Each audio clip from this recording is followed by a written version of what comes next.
The honorary degree is a special recognition from the university, voted on by the faculty and trustees in acknowledgement of outstanding achievement in a variety of endeavors.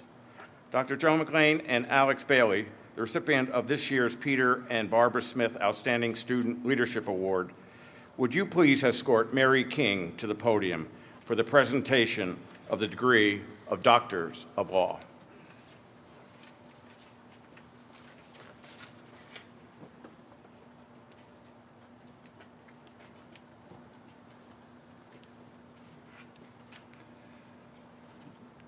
Mary Elizabeth King, Ohio Wesleyan class of 1962, prize-winning author, distinguished scholar and teacher, and constant crusader for human rights and social justice. You have been one of our nation's leading practitioners of international relations for more than 3 decades. Because of your steadfast belief in the use of nonviolent strategies in the never-ending quest for world peace, we understand better how new ideas, awareness, and diplomacy are transformative agents that can change hearts, minds, and even the affairs of the world. As Professor of Peace and Conflict Studies at the United Nations-affiliated University for Peace, you share your knowledge and convictions with graduate students and academicians who, like yourself, believe they can improve human rights, strengthen democracy, and enhance the leadership of their respective countries. Teachers, you say, play important roles in emboldening their students to have the courage of their convictions. Lessons you learned well, you have noted, from your OU professors, including in particular Charles Weiss and Ben Spencer. You put thought into action. You connect theory to practice. As you founded the Student Committee on Race Relations while at Ohio Wesleyan, and then became engaged in societal issues, and in rectifying the horrific injustices you witnessed as you became immersed in the civil rights movement of the 1950s and 60s. Months of struggle and danger as a member of the Student Nonviolent Coordinating Committee propelled you right into the heart of the movement, but also showed you how to effectively strive for social change. Those experiences provided fodder for your numerous award-winning books, including Freedom Song, a personal story of the 1960s civil rights movement, for which you received a Robert F. Kennedy Memorial Book Award. Through your work with Sergeant Shriver and the War on Poverty program, you developed much-needed integrated health services for the poor families sorely in need of help. A great segue into your next opportunity, the United States Senate confirmation of your appointment to oversee volunteer service organizations, including the global operations of the Peace Corps during the administration of President Jimmy Carter. To this day, you remain one of his most valued advisors. Over the years, your vocation has brought you into working contact with heads of state and government ministers of more than 120 developing countries, as you demonstrate and encourage the spirit of diplomacy, understanding, and cooperation that must anchor successful outcomes for peaceful coexistence within our global partners. Your work has not gone unnoticed by colleagues and peers, as you received numerous awards, including the Jamalal Bajaj International Prize in Mumbai in 2003, awarded for promotion of Gandhian values, and the El Hebri Peace Education Prize in 2009 for outstanding leadership in the practice of nonviolent action and contributions towards social justice in the Middle East. And from your alma mater came its highest honor for alumni, the Ohio Wesleyan Distinguished Achievement Citation Award, which you received in 1989. In recognition of your significant accomplishments as a tireless and talented humanitarian, teacher, and scholar, and in support of your strong belief that nonviolent strategic action is the best technique for achieving social and political justice and world peace. It is by the authority vested in me by the Ohio Wesleyan Board of Trustees, and with the full support of the trustees and the Ohio Wesleyan faculty, that I hereby confer upon you the honorary degree Doctor of Laws, with all the rights, honors, and privileges pertaining thereto, and cause you to be so hooded and to be presented with this diploma.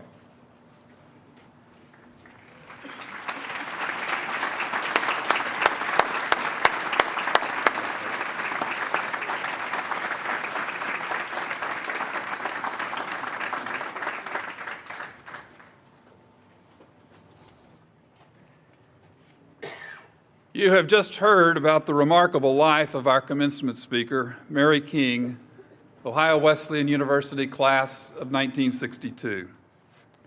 Mary King embodies the very essence of the liberal arts. Described by former President Jimmy Carter as a person who, quote, has absolutely superlative sensitivity and courage, end quote, our speaker realized as a child growing up in New York and Virginia that she was, in her words, and I quote, hardwired for a global perspective and for the conviction that I could make a difference in the world, end quote. And Dr. King, I can tell you that in front of you is a group of graduates who share that same hardwiring. Mary King is a distinguished scholar at the American University for Global Peace in Washington, D.C., and is a Rothermere American Institute Fellow at the University of Oxford in the UK. She holds a doctorate in international politics from the University of Wales at Aberystwyth, which will honor her as a fellow in July. Mary's collegiate experiences at Ohio Wesleyan provided not only an educational training ground, but inspiration and opportunity that paved the way for her lifelong focus on issues related to nonviolent resistance. It gives me great pleasure to welcome and introduce to you our commencement speaker for the class of 2011, Dr. Mary King.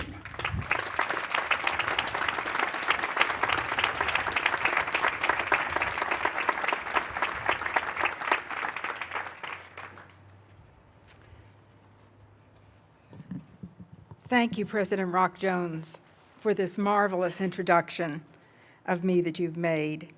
And I would also like to give special thanks to the president of the senior class, Alina Rozmatova, because I understand that the seniors played a big part in my invitation. Is that correct? Are my spies good? Thank you. It's really an honor to be with you today. When I had worldwide responsibility for the Peace Corps during the Carter administration, I would travel to villages and mountaintops, visiting volunteers in 60 countries. Often I'd talk with local people. Once in Ethiopia, on the Horn of Africa, I met a young man who told me that the effects of the Peace Corps had been revolutionary for him. When I asked what he meant, he said, "The Peace Corps volunteer who was my teacher used to ask me, 'What do you think?' No one in my life had ever before asked me what I thought." Well, if you want to do good, of course, you need learning and skills. I'm here to say that you have gotten the basics of an empowering education at Ohio Wesleyan. Knowledge of social justice issues, reinforcement for deep values, the ability to analyze, to think for yourself, writing and communication skills, discipline. You've had a wonderful faculty and the ability to develop close relationships with that faculty, which is far from typical. You've had the opportunity for practical application of what you've learned. In many universities, students spend 4 years on social networking, organizing their web of contacts for future climbing of the totem poles, polishing their address books, planning their financial portfolios. This, to me, is not empowerment. This is not what I mean by empowerment. and I don't think that that's likely to bring much fulfillment. I suggest instead that you can bring meaning to your life, make a difference in the world, strive to bring concrete change in areas of human need, such as development, democracy, rights, protection of the environment. Can you do this? Absolutely. You have as much to offer as I had. Ohio Wesleyan had given me so much.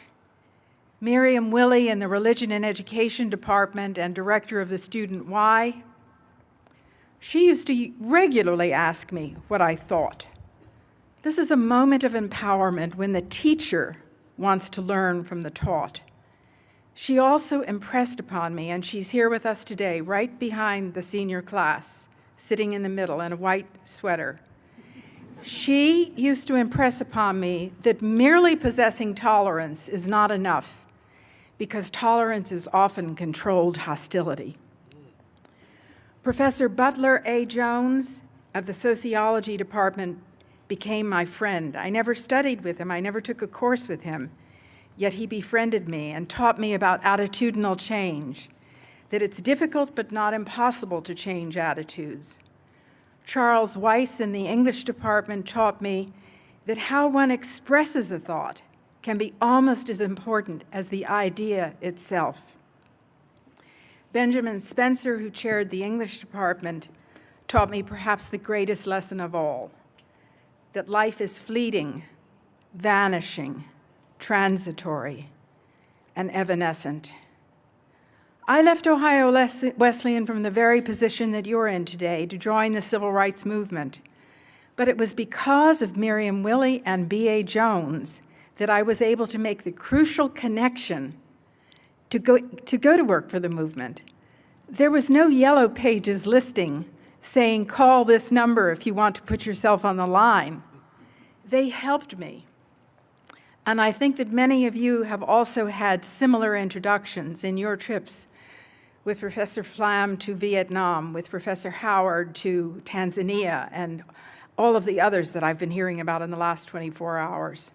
So I went to work for the Student Nonviolent Coordinating Committee, the student wing of the civil rights movement called SNCC from SNCC, which has recently been called by the historian Peniel Joseph the most significant organization in post-World War II America. But it was because of those two professors at Wesleyan. And my experiences at the heart of that epical movement define my life more than any others. In Atlanta and Mississippi, my job was to tell the stories that the Southern white news media and editors routinely ignored. To them, deaths of Black people or atrocities were not considered newsworthy. So I worked with Julian Bond, who's just stepped down as chairman of the NAACP, in a tiny office, tinier than those two tables over there. Each of us had a manual typewriter, and each of us had a telephone, and we worked to break the stories that the media would not carry. The stakes could not have been higher. Getting a reporter to a jail or covering an arrest would save lives, including our own. We had nearly nothing in print to teach us how to use nonviolent methods to fight for equal rights. It was not like today where you can go online and download material by the foremost scholars in 30 or 40 languages. Gene Sharp's work is available in 34 languages, Kurdish, Urdu, Farsi. It was not like that at all. We had almost nothing to teach us. But we did have some professionals who had been to India and who had visited with the participants in the Indian independence struggles and then came back to teach us, bringing tangible wisdom from east to west. It's often forgotten, but many of what we now consider to be universal human rights had first to be fought for through nonviolent struggles. I can mention ending slavery, but there are many more. In the 20th century, people's movements have secured human rights for much of the world's population through women's suffrage, anti-colonial, civil rights, and democracy movements that intentionally rejected the use of violence as a means to an end. This form of struggle was used to obtain collective bargaining and the right of laborers to organize it. Without it, we might still have a 7-day work week. Most of Denmark's Jews were saved from death by a national nonviolent movement in which the Danes united as one people to obstruct the Nazis in their goals of sending them to concentration camps. Ordinary persons can change their societies through action methods deliberately chosen because they do not accomplish their goals through injury or threat of assault. Often with meager resources, relying on themselves, ordinary people have been able to make their situation more just. At Ohio Wesleyan, you have also had the opportunity to develop the courage of your convictions and discipline. By discipline, I mean the ability to exert concentrated energy and stick with something until you complete it. This is why President Carter was able to achieve the peace accords at Camp David. His moral fortitude and his stick-to-itiveness allowed him to forge those accords. And just recently, Israel's Prime Minister Benjamin Netanyahu has said that those accords have been the cornerstone of Israel's security. Speaking of the Middle East, people for a long time have been saying, but where are the Gandhis and kings? Experts claim that the Arabs were just not interested in democracy. Yet national movements led by young people, no older than yourselves, have changed the face of North Africa and the Middle East since December and January. Some say that this Arab awakening is historically as significant as the collapse of the Ottoman Empire or the fall of the Soviet Union. You can see with your own eyes that youth and women's groups are leading the democracy, human rights, and anti-corruption movements of the Islamic world. This includes Africa, where there are more Muslims than in the Arab world. The leader of today's democracy movement in Yemen, that's in the news, is a young woman. In the same way that bloggers in Tunisia and Egypt have employed their writing abilities, the writing that I had done at Ohio Wesleyan, sometimes coerced into doing at Ohio Wesleyan, led me by age 22 do something important in the civil rights movement. Don't overlook the importance of your acquired communication skills. Now, the frequency with which citizen groups are turning to nonviolent civil resistance is increasing, and our understanding of how it works is growing very rapidly.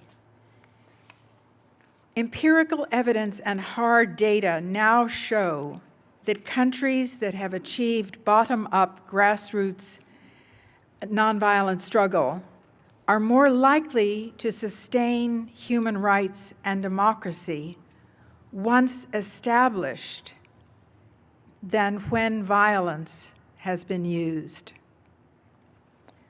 Other scholars have shown that nonviolent movements succeed more often than violent insurrections. But perhaps the most remarkable transnational movement of the modern age was the women's suffrage movement of the first 2 decades of the 20th century. More remained to be done, and in the 1960s, I was one of the co-authors of a document called Sex and Caste, which arose from discussions among women who were working alongside me and my fellow author Casey Hayden in Mississippi. Movements often evolve. They often change and morph. Historians now believe that that document was the spark of what's called second wave feminism. The name second wave being a tribute and honor to earlier activism for women. One secret to gratification in life is to choose something much larger than yourself in which to be involved, either full-time or as a volunteer. I have never met a returned Peace Corps volunteer who didn't tell me that they gained more than they were able to give. Over the years, teachers have said to me that they wish they had a chance to be an activist, and I have to respond and say, but don't you understand? Teaching is a form of activism. Cast your eyes across the world now. Women's rights is becoming a central moral issue of the 21st century. Gender affects virtually all of human life. Over 30 years, the study of gender has emerged as a critical requirement for building peace. It's now widely understood that the socialization of men and women is crucial to building more peaceable societies. And the evidence is solid that the education and status of women stabilizes and uplifts the whole society for men, women, and children. It affects economic growth, health status, reducing poverty, sustaining the environment, consolidating democracy. My colleagues in the University for Peace Africa program are leading the way. They do not forget that approximately 1.5 billion women and girls have no rights whatsoever in our globe. They are sold into marriage, forced into marriage, surgically mutilated, and experience many other forms of violence, some of it involving systematic trafficking. Now, peacemaker is not a new word in the English language. It appears in the King James Bible. But there is something new, the concept of building peace, which is like a bridge from conflict to peace and involving many, many inputs from a wide range of actors. Human rights, gender, repatriation, introducing nonviolent modes of resolving conflicts. It's a powerful concept. We now know that more conflicts today are ended by negotiated settlement than by military victories. And this is a quantifiable fact that even applies to strategies for addressing terrorism. In 2008, the RAND Corporation found that military force was only rarely the primary reason for the end of terrorist groups. So today's generations across the globe are showing great interest in becoming peacemakers. In a broad sense, it's a very all-inclusive term. They want to change the way their societies operate, end injustices, achieve freedom and equality. You can join this worldwide swell of the power of youth. The empowering education that you achieved and received at Ohio Wesleyan can be your GPS. It will orient you on a road to tangible results for the human race and fulfillment and gratification for yourself. Thank you.